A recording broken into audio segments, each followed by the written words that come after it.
she's our sister. She's our sister. And I can't imagine what she's going through. And I pray every single day that the people that are in high ups are doing what they need to do to get her home, because it's unacceptable. And to see her like that, I, I can't even put it into words, because we talk about how great she is as a player, but that's a person. That's someone's wife, and she can't communicate with that. Boy, oh boy, oh boy, oh boy, oh boy. Let me tell you, on this 4th of July, there are a lot of people in this country, if they're following this Brittney Griner story, that previously probably hated America, okay?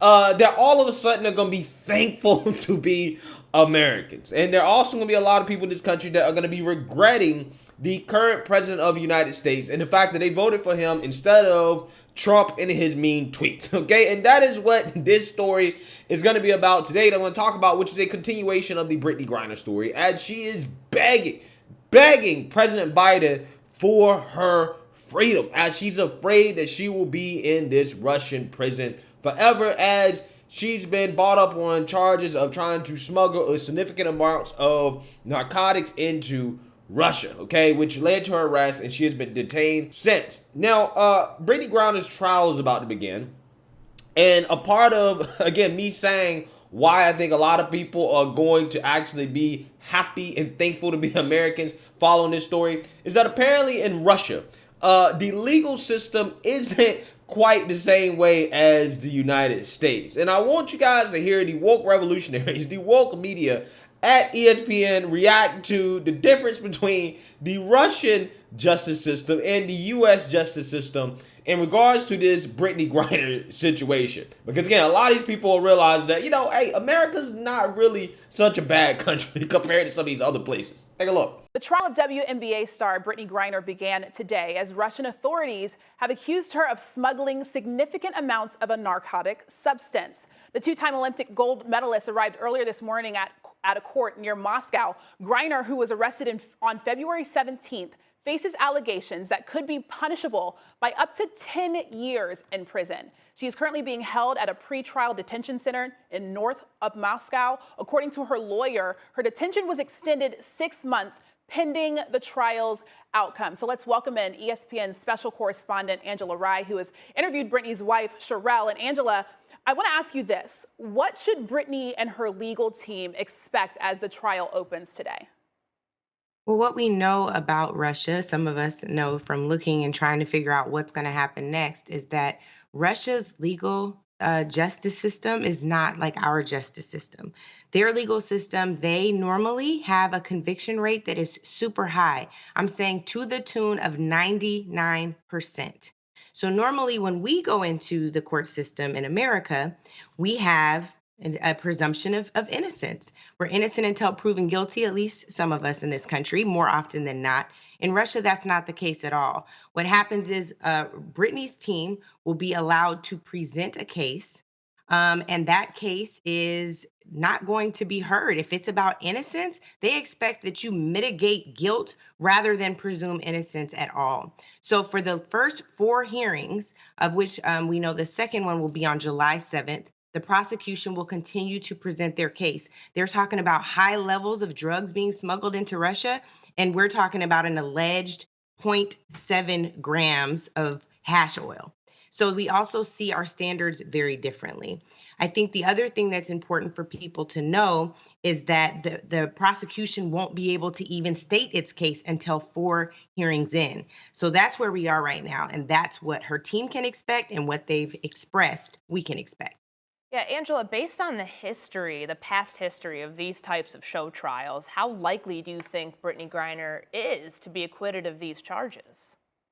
Well, acquittal also is very rare in Russia. So anyone appearing before a Russian judge, you should not expect an acquittal.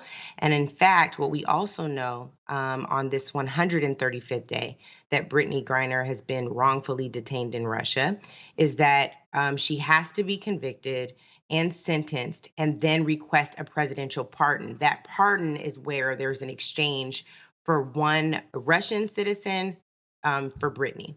And that's what we can expect to happen. She doesn't necessarily have to move through the trial process, but she would have to be convicted. The only way for her to circumvent the trial process is for President Biden or someone very senior in the administration to make a call to the Russian government to ensure that Brittney can be exchanged for someone else and receive that presidential pardon and be returned to us. Until then, Brittney's not safe. Boy, oh boy, oh boy. Oh boy, oh boy, oh boy. Ain't it funny how in Russia it is guilty until proven innocent? And the innocent until proven guilty, systemically racist, the U.S. justice system don't sound all that bad right now, right? It actually sounds pretty great compared to how Miss Brittney Griner is being treated in Russia. Again, all of a sudden these wokes are having appreciation for this country when they see how bad it is in other countries, okay? And again, I find it fascinating how these people, when they talk about this Brittney Griner situation, they say she's being wrongfully detained, but none of them are denying the allegations that she bought drugs into Russia. Okay, now what you define as a lot of drugs, right, or a substantial amount of narcotics, hey, that's up to you, right? That is subjective. But nobody is denying the fact that she did bring drugs into the country. They just don't think that she should be punished for her actions. They don't want accountability for her, okay? And look, here's the thing. I personally have nothing against Brittney Griner. I hope that Biden can help get her out because she is an American. And I hope that he can get the other Americans out too, who I think are probably more deserving than she is. But I'm just saying, I hope they can get her out. However, what really disappoints me about this conversation is that there's nothing being said about accountability, right? No, nothing being said about the fact that she smuggled drugs into a foreign country and how stupid it was, right? That and to go to Russia during a time in which the State Department was actively telling people don't go to Russia, right? Again, nobody's talking about the main things that we actually talking about here. They're trying to make her look like some type of victim when she's really not, okay? And she's lucky that she's an American and that Biden hypothetically has the pull to get her out, okay? And we're going to talk about the president and how much pull they actually have when I talk about what Trump might have done in this situation based off some news that came out about what he did in a very similar situation dealing with ASAP Rocky. But before I get in that, I want to read this letter from Brittney Griner in which she is begging Biden to get her out of prison in Russia. She writes, quote, "As I sit here in a Russian prison, alone with my thoughts and without the protection of my wife, family, friends, Olympic jersey, or any accomplishments, I'm terrified I might be here forever. On the 4th of July, our family normally honors the service of those who fought for our freedom, including my father, who is a Vietnam War veteran. It hurts thinking about how I usually celebrate this day because freedom means something completely different to me this year." Oh boy, boy, oh boy. Do I believe that Brittney Griner, who formerly was kneeling, right, for the national anthem, protesting the national anthem, talking about how bad this country is, okay, for black folks, black gay folks like her, okay, do I believe that now all of a sudden she realizes what freedom means? Yeah. Okay, this is a wake-up call. I guarantee you she will never come back over here when she gets out, because she will eventually. They're not going to keep her forever. When she gets back over here, she will never, ever, ever disrespect the anthem again. I guarantee you. She will never disrespect the anthem again. It's amazing how people have to learn some of these lessons the hard way, right? They got to learn the hard way. Quote, "I realize you are dealing with so much, but please don't forget about me and the other American detainees. Please do all you can to bring us home. I voted for the first time in 2020 and I voted for you. I believe in you. I still have so much good to do with my freedom that you can help restore. I miss my wife. I miss my family. I miss my teammates. It kills me to know they are suffering so much right now. I am grateful for whatever you can do at this moment to get me home." So this is a classic example, guys, of you get what you vote for, right? She says she voted for the first time in 2020, and she voted for Biden. What a terrible first pick, right? What a terrible first vote, okay? Because if this was Trump, there's no doubt in my mind that she probably would already be out, right? She probably would have been detained in the first place under Trump, okay? As allegedly, Trump threatened a trade war with Sweden over ASAP Rocky's arrest in 2019. And I find this story coming out in the wake of the Brittney Griner story to be fascinating because it provides a account of how President Trump possibly would have handled this situation versus Biden. Now, again, the irony here is that all these woke revolutionaries, they went out here and they stomped for Biden, right? They thought that Biden was going to fix all their racial wounds, right? And all the things that they complain about this country, they thought it was Trump's fault, right? Trump was at fault, okay? Lo and behold, under Biden, they're begging him. They're begging him to get Brittney Griner out, and the guy seems powerless. When we've seen Trump on multiple occasions be able to successfully get Americans out of bad situations in other countries, even though some of these people deserve to be in the situations that they were in, Trump was able to successfully get them out, okay? And I guarantee you, a lot of these people that went out here and voted for Biden, that are paying attention to this Brittney Griner situation, are probably kicking themselves over the fact that they did not vote for Trump, okay? Again, this is why, certain situations like this is why you need strong masculine leadership. So let's read about this. Because again, a lot of these people are going to be kicking themselves over the fact that they voted for Biden over Trump.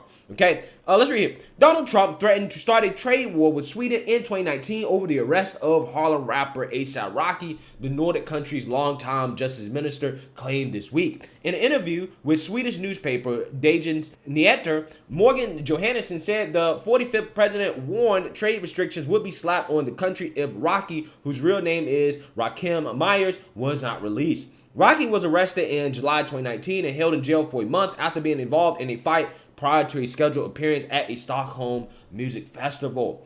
Trump quickly came to the LSD rapper's defense, posting on Twitter that he would personally vouch for Rocky's bail, even though the Scandinavian country does not allow the practice of posting bail. Quote, just had a very good call with Swedish Prime Minister Stefan Löfven, who assured me that American citizen A$AP Rocky will be treated fairly, Trump tweeted on July 20, 2019.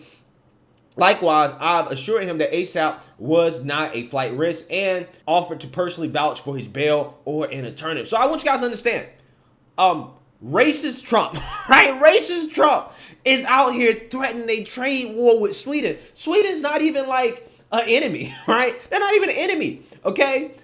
He's threatening a trade war with Sweden over a black rapper because he's an American, okay? Because Trump said, you know what? He's an American. Because he's American, we're not going to let him be trapped in a foreign country like this, okay? And he went out there and vouched for this man's freedom. But again, Trump's some type of flaming racist, right? He's a flaming racist according to these people. Again, these people are silly, man. They're so silly, right? They're so silly. But again, this is kind of what they deserve. Because you get what you vote for. When you listen to the mainstream liberal media and their propaganda and not actually pay attention to what's going on, you become uneducated on this stuff. If Trump was in office, I guarantee you Brittney Griner would not be in jail right now. I guarantee you. But again, all these same people who are whining and crying about Brittney Griner being locked up all voted for Biden, who's a weakling, right? Again, ain't it funny how that works? Ain't it funny how that works? Our teams will be talking further, and we agreed to speak again in the next 48 hours. Following the call, Löfven's office said the prime minister made sure to point out the government neither can nor will try to influence the judicial process. Not long after, Trump said he was, quote, very disappointed in Löfven over the lack of movement in the case. Quote, very disappointed with Prime Minister Stefan Löfven for being unable to act. Sweden has let our African-American community down in the United States, the 45th president posted. I watched the tapes of A$AP Rocky, and he has been followed and harassed by troublemakers. Treat Americans fairly. Hashtag free Rocky. Wait. Again, I thought Trump was some type of flaming racist. This dude literally pulled a race card on Sweden to get a black rapper out of jail. But I thought he was a flaming racist. Again, it's just funny to me because all these people voted for the Biden thinking he was going to be their Lord and Savior, right? Trump was evil. Oh my God. I just can't stop laughing. Just think about the irony here. The irony. Again, you get what you vote for. Ultimately, Rocky was released and traveled back to the U.S. on August 2nd before being convicted of assault and given a suspended sentence 12 days later. Johansson revealed this week that during the discussions with the White House, Trump revealed he had approached the European Commission, the European Union's executive body, for support. This story demonstrates how important it really is to stand up for our legal principles and not take our democracy for granted, said Johansson, who has been Sweden's justice minister since 2014. Okay, so at the end of the day, here's the thing. Here's the thing, right? These same people, if you give Trump credit for any of that stuff, they're going to bash you and say that you're a sellout. Oh, you shouldn't get Trump credit for nothing, right? Again, this story right here makes me believe that Trump probably had a significant role in getting LiAngelo Ball out of jail in China, right? When he went over there and he was stealing, okay? He was stealing, right? And he got in trouble over there. And apparently Trump had stepped up in that situation as well, too. And then after the dude got home, they basically said, oh, no, Trump really didn't have anything to do with it. Because, again, the mainstream liberal media was going to bash him for it, right? You can't get Trump credit for nothing. But lo and behold, we have a story that comes out in which, at least when it came to ASAP Rocky, Trump was heavily involved. Dude threatening trade war. Trade war. But again, you can't give him credit for that because the mainstream media says if you do that, you're a sellout, right? Trump is supposed to be a flaming racist. So again, these people, man, I don't want to hear the whining and crying and complaining, right? I just find it hilarious how they're sitting here begging Biden to get this man out, right? And they're sitting here wondering why he's not acting, why he's not doing more. When, again, they had the opportunity to vote for a guy that has a proven track record of getting Americans out of sticky situations like this. And they decided, let's vote for Biden. Trump's racist, right? He's a racist. Again, I hope these people learn their lesson, man. I really do. I hope these people learn their lesson. But I can't really feel bad for any of the people that's involved in this, that are whining and complaining and crying about it, because this is what you voted for. This is what you voted for. Let me know what you guys think. Make sure you like, comment, and subscribe. Most importantly, share a Black conservative perspective. Peace.